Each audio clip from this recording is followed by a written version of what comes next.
Ok, pessoal, que legal que vocês estão acessando esse vídeo novamente.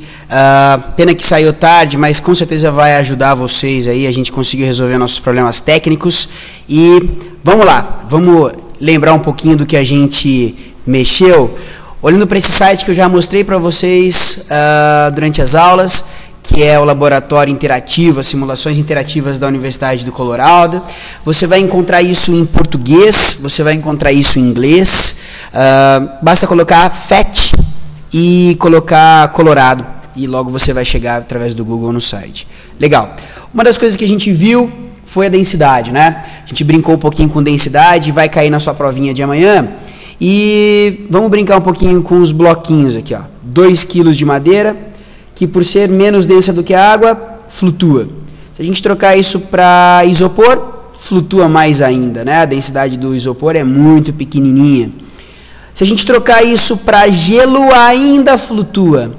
Você lembra que a água, quando se congela, ao invés de contrair, como a maior parte das substâncias contrai, a água acaba se expandindo. Seu volume aumenta e logo sua densidade diminui. Por isso que a água sólida, ou seja, o gelo, ele tem uma densidade menor do que a água líquida. Aí o motivo dele boiar, né? Se a gente trocar isso para um tijolo, veja lá você, a gente vai fazer o tijolo afundar com tranquilidade, porque a densidade dele é o dobro da densidade da água, né? Trocando isso para alumínio, mesma coisa, a densidade é quase 3 vezes maior do que a da água, ele vai acabar afundando tranquilamente. Agora vamos brincar com aquilo que pode até ser que caia na sua prova, vamos ver? Vamos brincar de bloquinhos, todos eles aqui têm a mesma massa. E aí minha pergunta é simples. Olhando para esses bloquinhos, todos eles têm a mesma massa. Qual deles é o bloquinho mais denso? Qual deles tem a substância de maior densidade? Se você respondeu o amarelo, amigão, você não acertou. Veja, é o que tem maior volume. Portanto, se o volume é grande, a densidade é baixa, tem um pequeno grau de compactação. Agora veja só esse vermelhinho. Ele tem bastante massa compactada num volume pequeno.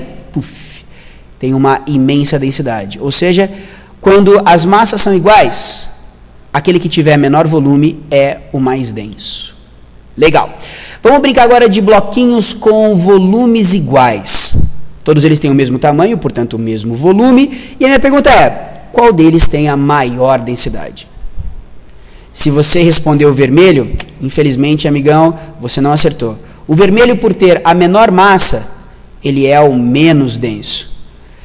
Agora, o amarelinho, por ter a maior massa no mesmo volume, vai ser o mais denso. E se todos tiverem a mesma densidade? É claro, né? Se todos têm a mesma densidade, embora massas e volumes se alternem, a divisão de massa por volume se mantém constante. Você vê, esses bloquinhos, eles têm massas diferentes, mas o de 4 kg também é o maior, o de 1 kg também é o menor, portanto, massas diferentes. Mesmo com volumes diferentes, nós vamos ter a mesma densidade. Legal? Joia! Outra coisa que a gente estudou foram as questões de solubilidade. Você sabe que solubilidade significa o máximo que a gente pode dissolver de uma substância num solvente. Vamos chacoalhar aqui esse nosso saleiro e jogar sal de cozinha aqui no solvente água. Ok? Veja o que é a efetiva solubilização. Olha só, solubilização é quando esse solvente ele permite que o soluto se espalhe nele. As partículas de soluto estão de verdade bem espalhadas no solvente, não é? Mas você sabe que a gente tem um certo limite. Eu não posso dissolver qualquer quantidade de soluto num solvente. Existe um limite e esse limite se chama coeficiente de solubilidade. Veja que esse tanto que eu estou colocando já começa a não mais conseguir se dissolver. Continua na fase agregada, continua na fase sólida, é um precipitado. O que a gente precisa fazer? Legal, vamos colocar mais solvente. Você sabe que quanto mais solvente, mais soluto a gente consegue dissolver. Olha lá, olha o precipitado se dissolvendo. Olha lá, mais um pouquinho e voilá, todo mundo se dissolveu. Né? Todo aquele precipitado, quase, né? quase. Vamos por mais um pouquinho? Agora sim, todo aquele precipitado está dissolvido. Legal? Você tem um outro videozinho de solubilidade aqui no meu mural e com certeza você vai aprender bastante. Dá para brincar mais aqui e depois a gente faz isso numa outra hora ou você faz na sua casinha. Beleza, moçada? Outra simulaçãozinha joinha que tem aqui é do modelo de Rutherford. Veja só, esse aqui é o núcleo do átomo, com seus prótons, nesse caso aqui, vermelhos, e os nêutrons, nesse caso aqui, cinza. Você pode perceber que uma região vazia ao redor dele. E aqui, ó, tá vendo uma bolinha azul aqui, ó, dá uma olhada, vai passar aqui, ó, aqui vai passar, aí, esse aqui representa o elétron na sua órbita, no seu nível eletrônico. Beleza. Essa pistola aqui, ela vai soltar partículas alfa, partículas de caráter positivo, e por também serem positivas, assim como o núcleo, a gente viu na classe, e a gente vai ver aqui que positivo e positivo se repelem e, tadã, veja só, ao se aproximarem do núcleo, as partículas alfa sofrem desvios. Mas essas que estão passando mais um pouco na lateral, mais afastadinhas, aí passam reto. Foi assim, analisando que a grande maioria passa reto, sem sofrer desvios, e algumas sofrem grandes desvios, né? Ao perceber que a grande maioria passa reto, a gente descobriu a eletrosfera. E analisando quantas partículas se desviam e como é esse desvio, a gente descobriu a existência do núcleo e até mesmo o seu tamanho relativo em comparação com o restante do átomo, né? A gente assistiu um filmezinho da Disney que você vai encontrar no YouTube em espanhol. Difícil achar em português.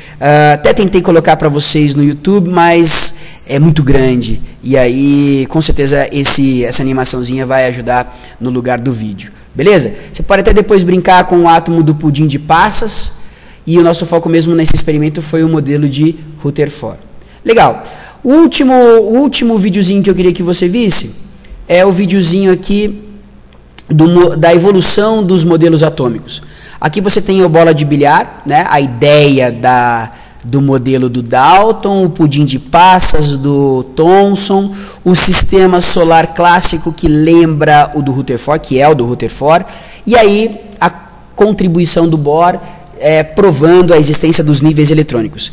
De Broglie, Louis de Broglie, um francês, e o Erwin Schrödinger são caras que avançaram ainda um pouquinho mais os modelos.